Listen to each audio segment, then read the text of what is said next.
Salvete mihi nomen est, Stella, et hoc est, Batgirl the Oracle, the Barbara Gordon podcast, episode 244 for March MMXX Ivy. Batgirl the Oracle is brought to you by MileHighComics.com, your new and collectible comic book store. Mile High Comics has an inventory of over 5 million comics from the gold, silver, bronze, and modern age, and over 100,000 trade paperbacks.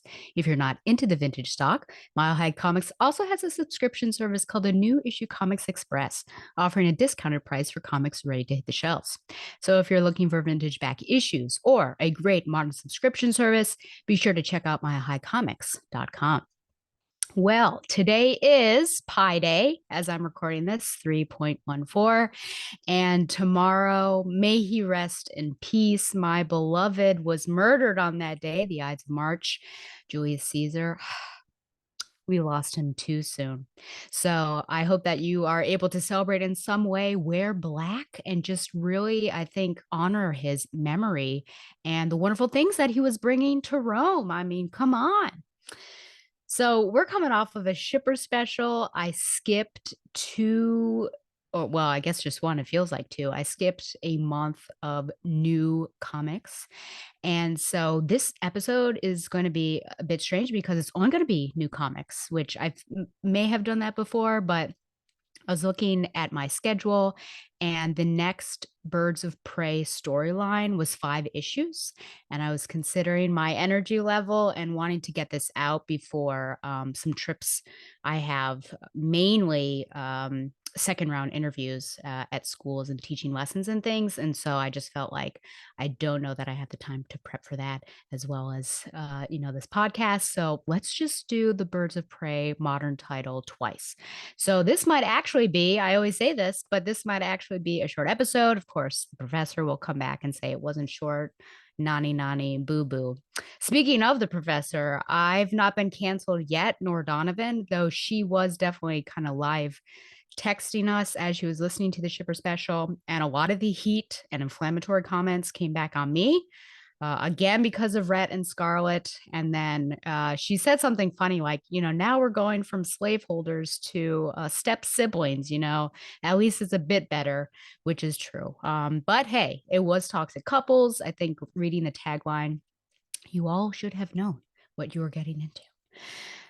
I think before I get into the reviews, I think I'm going to do the listener emails that I have from the past couple episodes.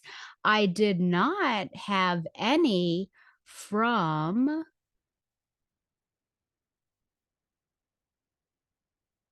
let's see here.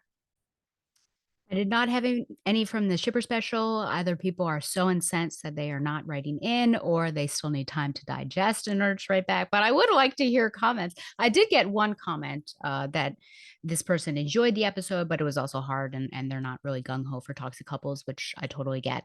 That's why it says, that we hate to love them. It's not like we're super overjoyed about loving these particular couples. But I do have some comments from episode 242 and I think 243. So 243 was me. Yeah, I will talk about that briefly. So from the YouTube Hornacek on part 1 of episode 242. It makes sense that you would have Donovan on this episode to talk about this game and the symbiote making Peter evil, because one of my all-time favorite memories of the Spider-Man crawl space was an episode many years ago where the panel was discussing the symbiote, and Brad asked, well, the symbiote made Peter evil in the comics, right? And Donovan replied, no, the symbiote didn't make Peter evil in the comics. It just took him out on patrol at night. It used him like a prison roommate. And then there's a smiley face emoji. So I think Donovan he will love the fact that you are recalling a particular moment from his time there. He comes back and says, regarding Miles' hair being different in this game, it's like people complaining about this have forgotten being a teenager. Oh, look, a teenager's hair looks different than how it looked in the previous game, which takes place 1 year ago. Look at any random teenager and you'll see that most of the time their hair is different than how it was a year earlier. I still like that hairstyle, though I've now seen a video kind of talking about the Killmonger hair problem. And when he laid it out, because it was a guy Shoot, what is his name? I know his name, but I am not gonna be able to, like, recall it now. Um, on IGN, and he, like, showed all the pictures of, like, "Look at all of these." Then I'm like, "Oh, that is problematic." Because if you just look at miles, and if it were just miles in a void, you're like, "Yeah, there's no problem with that." But if they're consistently using that and going back to the well, and if then there is kind of a feel that, "Oh, is that the only black hairstyle that you feel like teenagers might have or young men?" So I get the argument now, better once you have the photographic evidence in front of you, but I do still like the haircut. And then I think this was maybe part 2 or May was still no, I guess it would have been part 1 because of the Spider-Man. Stella said that if she didn't know Craven was dying when I played the game and wondered if I missed a conversation. It wasn't anything someone said. When you're in the room in the social club with Dima, the tiger, you can examine various items before you are discovered. One of them is a desk with some pill bottles on it. Spidey will mention that they are chemotherapy drugs and wonders if they belong to Craven. Pretty sure that's the only hint you get. During the Spidey Craven fight, Spidey will say, "Your followers think you're a god, but you're just a dying old man." And Craven replies, "So you know," which doesn't make sense if you didn't find those pills. You'd think the developers would have left out all these lines of dialogue if you hadn't found the pills or else made finding the pills mandatory. Yes, I'm pretty sure because I always tap all of the info buttons to get as much as I can, but I it must have just been something that I had forgot, a detail that I forgot. But I'm excited because New Game Plus just arrived, and so I'm looking forward to playing through it again, and I think focusing more on, like, really the story details rather than like, "Oh, let me do all these side missions, let me power up," and things like that. And then finally, no mention the Herald side mission. And now I've made myself remember that mission. Excuse me, I have something in my eye and some weeping emojis. I will say, in regards to that side mission, I did not know that I probably should have waited until the end. And I think I did it as soon as it popped. So I was like, "Oh, Harold, probably something with the pigeons." And as soon as it started and the way he's talking, which is like the way in any film, like a superhero film or something else, where like someone's saying goodbye to somebody else, you're like, "Oh no, they're gonna die." I could not believe it. I had texted Donovan afterwards using those emojis, and he's like, "I saved that for the end." But I had no idea that he was gonna die, so I was just like, "Oh, it's a regular old Herald mission. We're gonna get started on this." But that was so sad that he sends him off, and Spider-Man gathers all the pigeons, and then he comes back, and Harold is dead. Like, Harold must have known immediately that he was, like, on the precipice of death, and then good thing Spider-Man came to help him out. That was quite sad. I think that probably was maybe one of the moments that, I teared up, as well as the others that I mentioned. And then email-wise, also on episode 242, from Earth to Shayna. Hi, Stella. Congrats on the snow and starting your last semester of grad school. Donovan summed up my own thoughts on Birds of Prey #5 pretty well. This has to be my least favorite issue of the run so far, and I think my feelings are mostly influenced by the art. The characters don't seem as distinct or expressive in this art style, not to mention our female leads look more sexualized. I was most annoyed by this during the more emotional moments of the issue, i.e., Dinah's reaction to Sin being taken, Dinah's heart to heart, etc.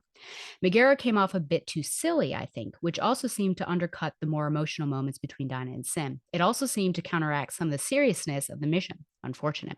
Like you, I disliked, yeah, Megara saying, quote unquote, rude. I can believe Sin wants to be like Donna because of their relationship. It's true that there are other heroes without superpowers that she could look up to, but why? She has no emotional connection to them, or at least not one as strong as the one she shares with Dinah. I think it makes sense that her wants and even her insecurities are seen reflected in the people she feels closest to, aka Dinah. I think that is pretty human and also fitting for someone young who is struggling to figure out their place in the world. I'm definitely curious to see how this all wraps up, and I pray Romero will be back with us for the next issue. Stay safe out there, Shayna. So I will say, number one, yeah, that is nice reading about Stowe, I guess, last month, because I'm sickened that I'm looking at the temperature on my computer and it says 80 degrees and it's March 14th. I mean, it was upper 60s in February. Makes me sick. Global warming. I need to move north, but the schools up there are not biting at my resume and my cover letters, which is ridiculous. But no, I do agree with you. Yeah, on what you're the way you put it, Shana, I think makes a lot of sense. That I was throwing out, hey, there are all these other people you could look up to, but if you have someone close to home, someone that you have a really intimate relationship with, yes, you would probably look to that person and want to be that person. And well, your prayers are answered because we'll be covering Romero's return on number 6.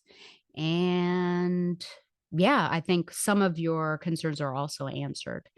And finally, I just wrote in regards to episode 243, the shipper special, that I forgot to mention Kiss, Mary, Kill with Dido.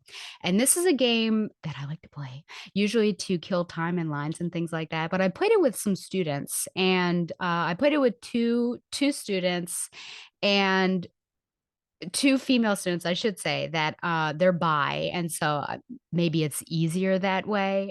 Just because I remember another female student that I had played it, and she's like, "I'm not gay. I won't play that." And I'm like, these are characters. You can't just like suspend, something for a little bit. So I don't know. But anyway, so these two students were game, and I did Kiss, Mary, Kill, Queen Dido, Lavinia, and Creusa, and they both answered the same way. And it was two different situations because I had seen one. I think we were at a soccer game and we were waiting to leave the parking lot, and I saw the other one like months later.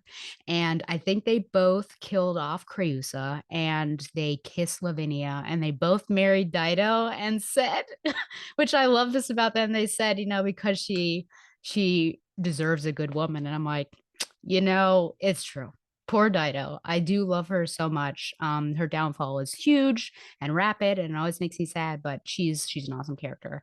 And also, since Donovan and I were talking about Troy, I could have totally mentioned Achilles and Briseis from that film in particular.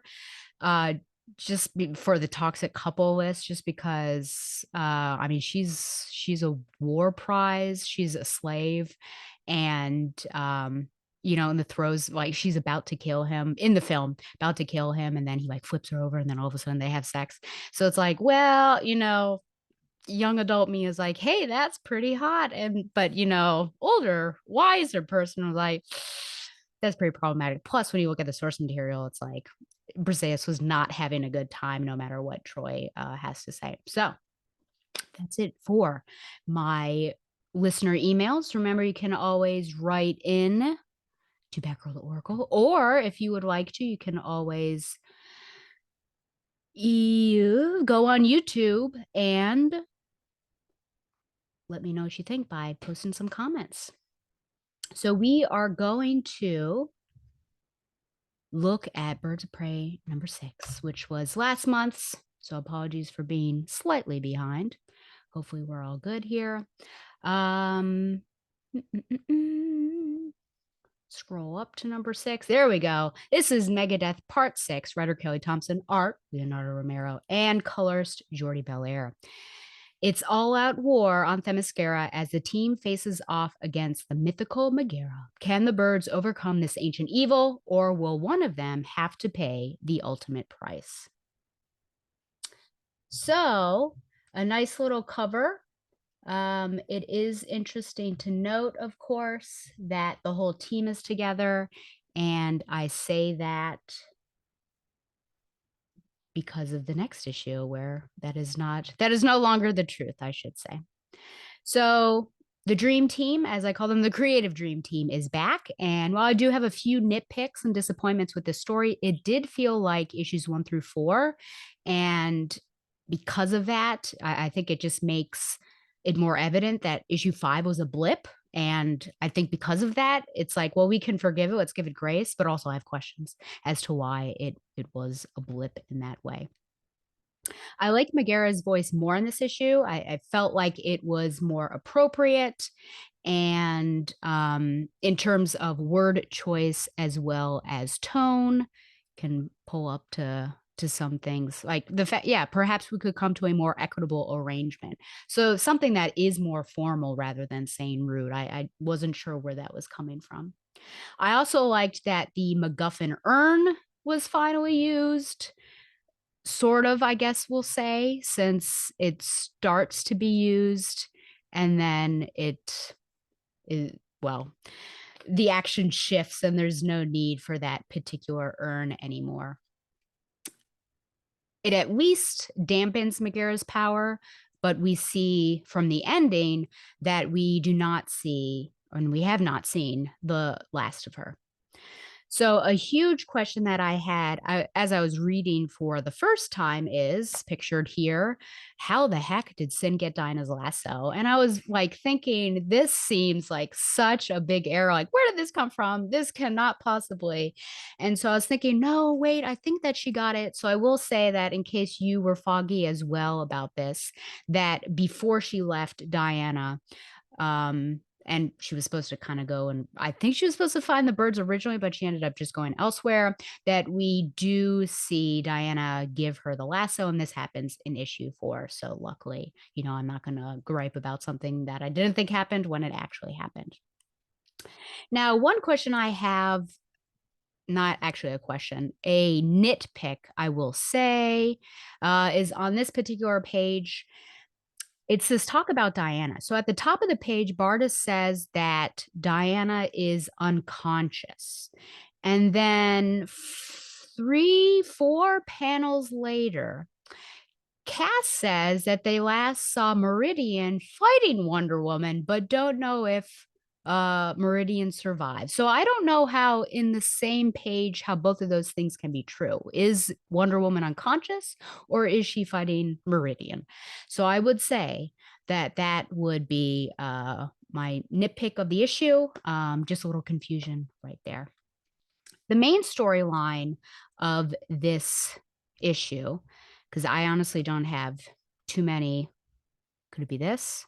Yeah, it's part of it, right? We live together or we die together, which is both Megara and Sin. So this, if we call this the main storyline of this arc, of this issue, I feel like it ends anticlimactically, because Megara was this huge world-ending threat that was going to use Sin as a vessel, and now Sin and Megara inhabit the same body. So in fact, Sin is the vessel, and she's now not going to destroy the world.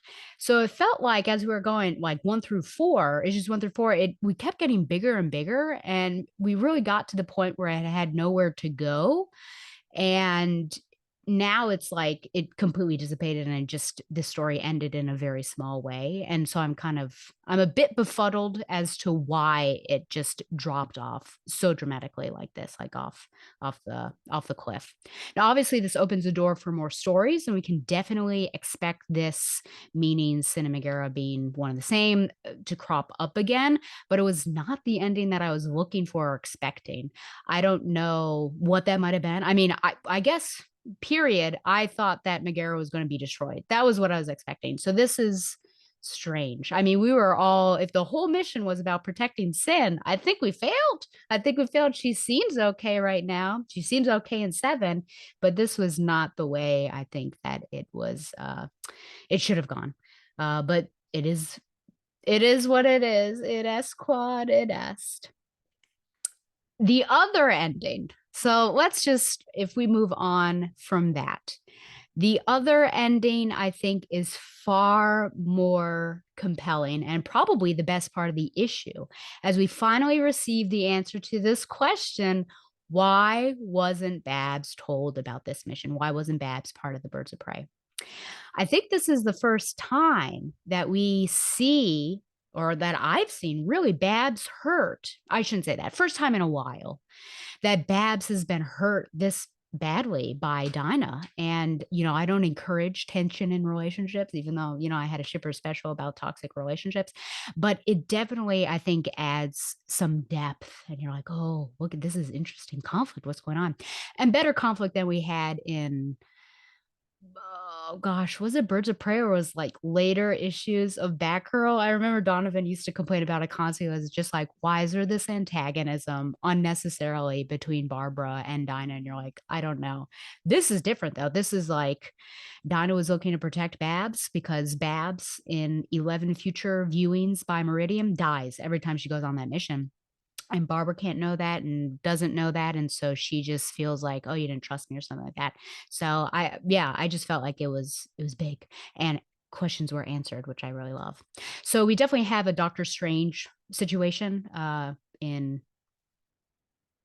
the Thanos film. Endgame? No, it'd be the other one before Infinity Wars, question mark. With maps, her doing this multiple times and seeing what outcomes there are.